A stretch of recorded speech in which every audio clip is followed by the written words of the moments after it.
मैं इसको सुलाने लेकर जा रहा हूँ अगर आपकी इजाजत हो तो। चुप चुप चुप चुप चुप चुप।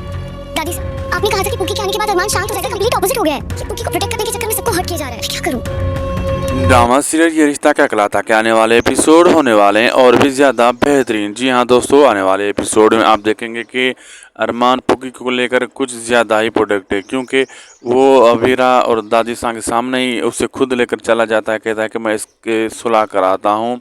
तो अबीरा को बुरा लगता है, वो दादी सा से कहती है कि आपने तो कहा था ये ठीक हो जाएगा और पुकी के बाद ये अच्छा व्यवहार करेगा, लेकिन ये तो उससे लेकर ज़्यादा कुछ प्रोडक्ट है और सबको हर्ट कर रहा है। तो अब मैं इसे क्या करूं, अब क्या करना चाहिए, मुझे तो कुछ समझ में नहीं आ रहा। और जो बुखार जब आएगा पुकी को, वो भी अरमान अबीरा पर गुस्सा करेगा कि तुम्हारी वजह से ये सब कुछ हो रहा है और रोही ने इसे जन्म दिया है, तुमने इसे जन्म नहीं दिया, इसलिए तुम इसका अच्छे से ख्याल नहीं रख पा रही हो।